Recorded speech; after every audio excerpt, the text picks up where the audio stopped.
Season 2 of SpongeBob continues to deliver the nautical nonsense fans love from Season 1, while further expanding upon itself between 2000 and 2002. The animation has shifted from physical cells to digital ink and paint, making the presentation more crisp, and the jokes became more prevalent and less gag-based, making the series truly feel like a comedy. Any fan will tell you this season's an improvement, and that's reflected in all the episodes, good and not so good, which have at least aged better than the earlier ones. It's easily my favourite season of the show, and it's about time I shared my top and bottom 5 with the rest of the world. Starting with the number 5 worst, The Smoking Peanut. This episode's littered with several inconveniences, namely the sound direction. The story is that SpongeBob throws a peanut at a giant clown when no one's looking, wanting it to perform, but upsets it and the rest of Bikini Bottom. A majority of the story after this is just him feeling sorry and getting threatened by his friends, and that all manages to be okay. Patrick doesn't really help matters, being unable to solve a very simple mystery and taking the blame for no reason, before humming at the climactic scene where SpongeBob apologizes, making it funnier, sure, but less meaningful. It's got an ending that's partly sweet, but it's a little annoying and doesn't make much sense. Number 4, Grandma's Kisses. Here's the first episode with SpongeBob's grandma, voiced by Marion Ross, and she's the best thing about the whole episode. She's sweet and caring, which makes it even more insulting when people start making fun of SpongeBob for liking her. Why? It's just a harsh scene where SpongeBob's ridiculed at his job and it pushes him to act more mature, which is apparently not good for him. He and Patrick visit again with sideburns and the like, but Patrick acts like Grandma's special button.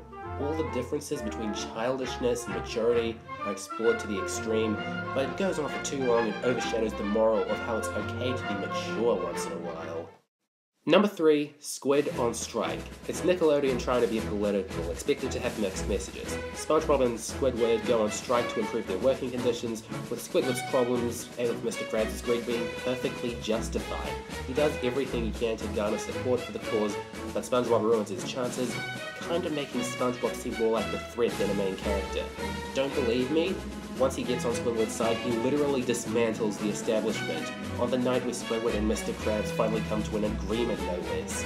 This is a rare example of an episode that sociologically doesn't age well, because I really don't like seeing SpongeBob as a radical extremist.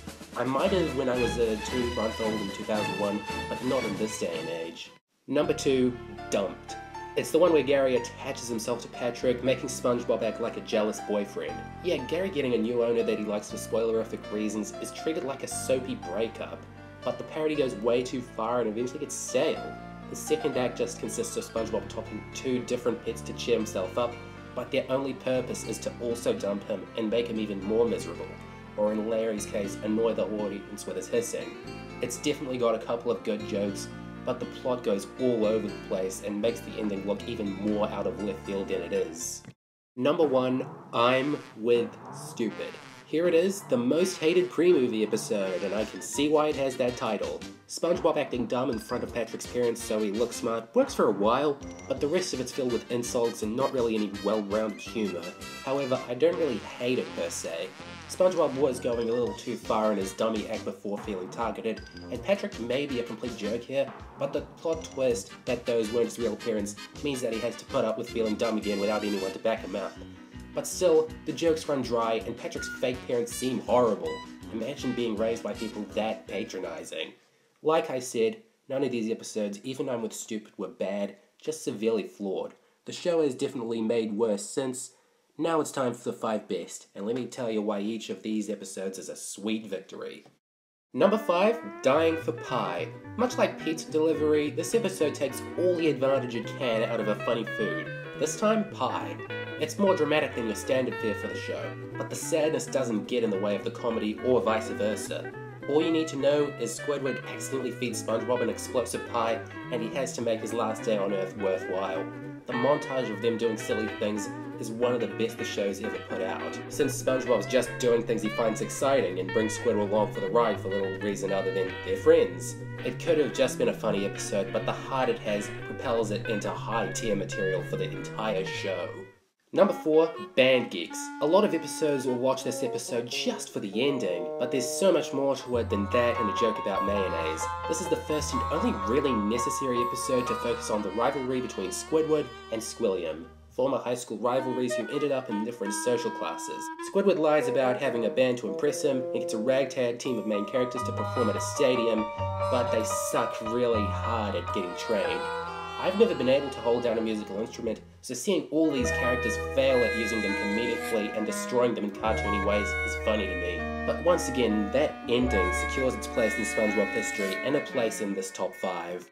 Number 3, Patty Hype. So the Krusty Krab's in the middle of going out of business, and SpongeBob thinks up coloured burgers called Pretty Patties. These things make it one of the show's prettiest episodes. I love all the visual gags they provide, and the shots where there are just a ton of them in the background exhibit a rainbow, which is made of the thing SpongeBob loves the best, no less. It's reflective of just how realistic his emotions are here, more so than usual. His sadness when they're told they're a bad idea and leaves his job to sell them independently, his worry when no one buys his product, and his sheer joy when Mr. Krabs bargains the Pretty Patty stand and gives SpongeBob the Krusty Krab. He's so adorable here. Number 2, Frankendoodle. After an episode that exploits colours comes this episode which exploits art, or in this case, doodles. The concept of a real-life pencil landing in Bikini Bottom and created life in the cartoon world is just right for the show, and everything's taken advantage of. Perspectives, canvases, even just doodling for the sake of it. Like Band Geeks, there's one thing people still remember about this episode, and that's Doodlebop, SpongeBob's evil twin that steals the pencil and uses it for chaos. His crude design, increasing threat levels, and insane gibberish provided by former showrunner Paul Tibbitt make him iconic. There's a reason he was brought back earlier this year in a markedly inferior episode, mind you. Number 1, Shanghai. This is my favourite episode of SpongeBob, no doubt about it. The Flying Dutchman's back in Bikini Bottom, and the trio of Conch Street nosily sneak aboard. Soon forced into his ghostly crew, everything's on point here. The comedy's as well-rounded as it can get, all the characters have their time to shine, and a real sense of adventure is displayed again, this time a life-threatening one.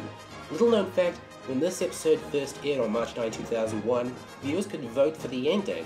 The alternate endings are still floating around, with Patchy having a bigger role in the original airing, which makes this episode not just better, but more valuable as a piece of history.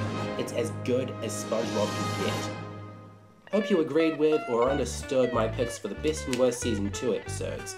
It sees the show at its peak performance, but what about Season 3? It's just as well received, but can its good episodes rival the ones here? Find out next month. Goodbye for now.